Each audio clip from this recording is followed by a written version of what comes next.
Hello and welcome back to my channel. Today we are going to go over all of the books that I read in January. I cannot believe we're already past 1 month in the year, and I had a decent reading month starting out. I have my brand new journal that I'm keeping track of stuff in, so my brand new tracking chart, which is fun. So without further ado, let's get started. I read 4 physical books and I got through 4 audiobooks in the month of January. I think I'm going to start with my audiobooks and then I will go through my physical books. So I'll pop a picture of my audiobooks that I listened to up here. So the first audiobook that I finished in January was pretty early on. It was The Royal Governess. I actually started this at the end of last year and I finished it up. It is about it's a like fictionalized version about real people, about Queen Elizabeth's governess, and kind of a fictionalized version of what that was based on articles and different things that this author researched. So it was interesting. It was nice to dip my toes back into a little bit of historical fiction. I haven't been reading or consuming a lot of historical fiction lately, so it was fun to mix up my genres.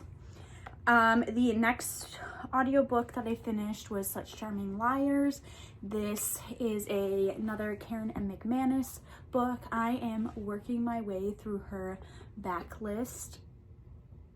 This one I didn't like as much. I felt like the plot to this one was kind of predictable and it just didn't hold my attention as much as some of her other books. So this one wasn't my favorite. However, I still am working my way through her backlist and I think I'm pretty close to finishing up. With that, the next audiobook that I finished was The Glass Hotel. This is a Emily St. John Mandel book. I'm also trying to work my way through her backlist of books. I enjoy her writing style. So I listened to this one on audiobook. However, I feel like I prefer her writing style when I like physically read it over an audiobook. So I think the rest of her books I'm going to try to check out from the library, either ebook format or from my physical library.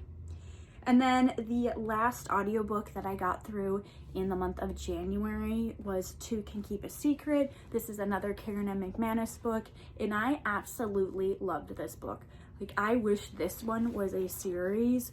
The concept of this one is a set of twins is going back to the town that their mother, who is also a twin, grew up in, that they really have not been to before because their mom is in a rehab center and their mom's twin was disappeared from that town a long time ago, and now a new string of like disappearances and murders are happening in this town.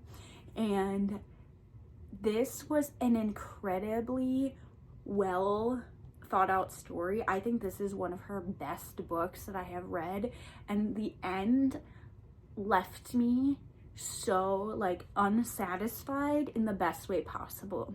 Of like the very last line of the book just drops something on you, like a piece of information, but then nothing is explained past that, which I really enjoyed. I felt like it like left you wanting more, but it also felt like the book, like we were at a closure piece too. So it was a really interesting and I enjoyed it, and I am pretty close to working my way through her entire backlist of books.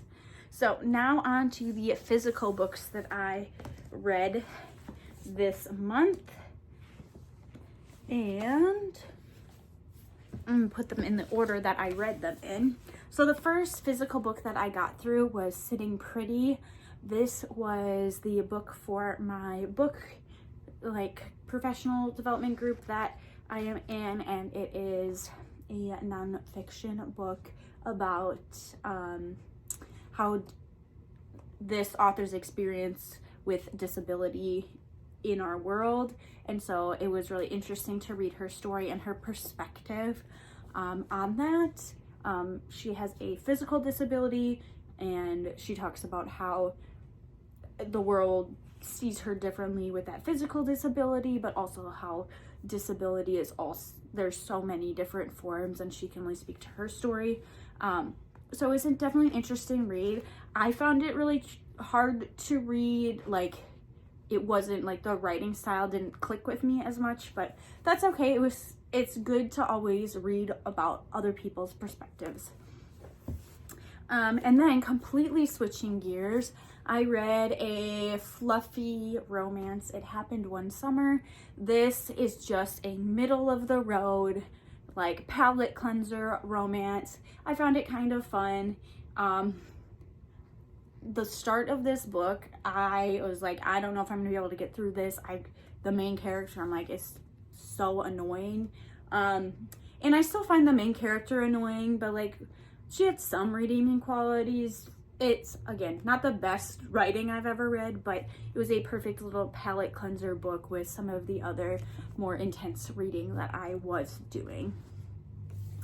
And then the next book that I read is a children's book, Star in the Storm. This one was on my shelf for about a year, and it was time for me to read it. It was just a cute children's book. I also didn't realize it was historical, or like as historical as it was. It takes place in the early 1900s, right around the time that the Titanic sank. So I didn't know about that connection going in, but it was a cute read, and I feel like there's some important lessons in this book, but I also felt like, again, it's not the best book that I've ever read, like children's book I've ever read, but it was cute. And then the last physical book that I finished in January was Onyx Storm. And let's just take a moment to look at this beautiful copy with the sprayed edges. I just think it's so beautiful. I savored my time reading this book. I wanted to binge through it so badly, but I decided to take my time and savor being in this world, because I know it's going to be a little bit of time before we hit the next book. So I enjoyed stepping back into this world and being with these characters again, and it was just a really fun time. I love her writing style. It's so easy to read, and I also love how she always leaves us on a cliffhanger. The twists and turns. So far, I have not met a Rebecca Yarros book that I didn't like, so I'm going to continue reading her backlist of books too, which is very extensive, but I enjoyed reading Onyx Storm, and now I get to pass this off to my sister. So those are the 8 books that I read in the month of January. I hope you enjoyed, and I will see you next time. Bye.